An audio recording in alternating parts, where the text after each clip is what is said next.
بسم اللہ الرحمن الرحیم۔ محترم ناظرین السلام علیکم۔ آج کی ویڈیو حضرت عیسیٰ علیہ السلام کے معجزات اور نصیحتوں پر مبنی مختلف واقعات پر مشتمل ہے۔ حضرت عیسیٰ علیہ السلام نے 30 سال کی عمر میں رسمی طور پر لوگوں کے سامنے اپنی رسالت کا اعلان کیا۔ چونکہ جو بھی رسول آیا اس نے معجزات کے ذریعے اپنی رسالت کو ثابت کیا، لہذا حضرت عیسیٰ علیہ السلام نے بنی اسرائیل سے کہا، میں تمہارے پاس تمہارے پروردگار کی نشانیاں لے کر آیا ہوں۔ اس کے بعد اپنے 5 معجزات بیان کرتے ہوئے کہا، میں مٹی سے پرندے کی شکل بناؤں گا اور اس میں کچھ دم کر دوں گا تو وہ حکم خدا سے پرندہ بن جائے گا۔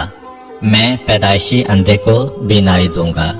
میں برس کے مریض کا علاج کروں گا۔ حکم خدا سے مردوں کو زندہ کروں گا۔ تمہیں اس بات کی خبر دوں گا کہ تم کیا کھاتے ہو اور گھر میں کیا ذخیرہ کرتے ہو۔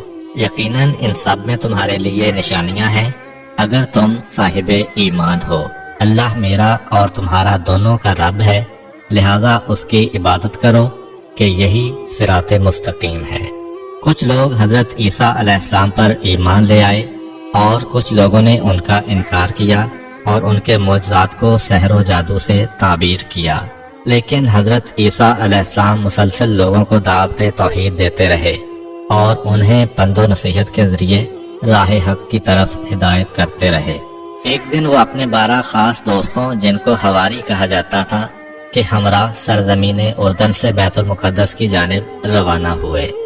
دوران سفر انہوں نے جو بھی اندھا اور اپاہج دیکھا اسے اذن خدا سے شفا دی۔ انہوں نے یوں لوگوں کو خدا کی نشانیاں دکھائیں، بت پرستی و انحرافات سے روکا اور خداوند عظیم کی طرف رہنمائی کی۔ حضرت عیسیٰ علیہ السلام کے حواری 12 افراد تھے جو ان کے خاص الخاص دوست تھے اور ان کے ساتھ مخلص تھے سوائے ایک کے۔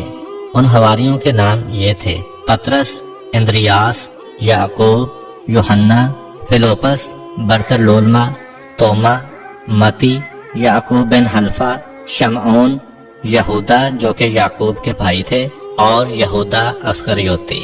اس آخری حواری یہودا اسخریوتی نے حضرت عیسیٰ علیہ السلام کے ساتھ خیانت کی تھی۔ اس منافق شخص نے یہودیوں کو حضرت عیسیٰ علیہ السلام کا پتہ بتایا تھا، جس کے بعد وہ حضرت عیسیٰ علیہ السلام کو پکڑ کر لے گئے تھے اور ان کو سولی پر لٹکا دیا تھا۔ لیکن اللہ تعالیٰ نے انہیں زندہ آسمان پر اٹھا لیا تھا جہاں وہ اب تک زندہ ہیں۔ یہ حواری اگرچہ حضرت عیسیٰ علیہ السلام پر ایمان لے آئے تھے، لیکن یہ لوگ حضرت عیسیٰ علیہ السلام سے آسمانی معجزہ دیکھ کر اپنے دل کو یقین سے سرشار کرنا چاہتے تھے۔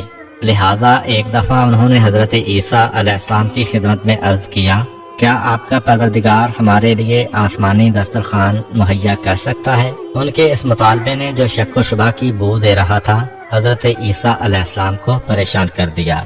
آپ علیہ السلام نے انہیں تنبیہ کرتے ہوئے فرمایا، اگر تم لوگ ایمان لائے ہو تو خدا سے ڈرو۔ حواریوں نے کہا، ہم چاہتے ہیں کہ اس غذا سے کھائیں تاکہ ہمارے دل اطمینان و یقین سے سرشار ہوں اور اچھی طرح جان لیں کہ آپ علیہ السلام نے جو کچھ کہا ہے وہ سچ ہے، تاکہ اس پر گواہی دیں۔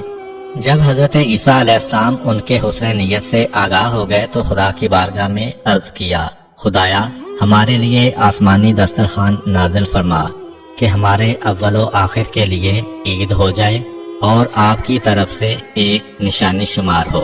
ہمیں روزی عطا فرما، تو بہترین روزی دینے والا ہے۔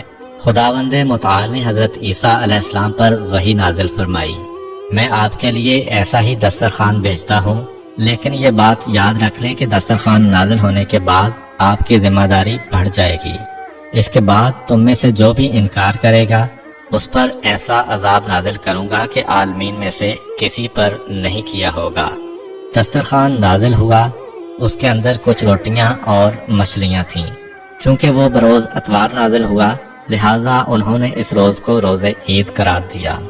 حضرت مسیح علیہ السلام کی ایک دعا میں بھی ہے کہ یہ دسترخوان ہمارے لیے عید کا موجب ہو، یعنی ہمیں ہمارے وجدان اور فطرت کی طرف پلٹائے کہ جو توحید اور ایمان کی اساس پر ہے۔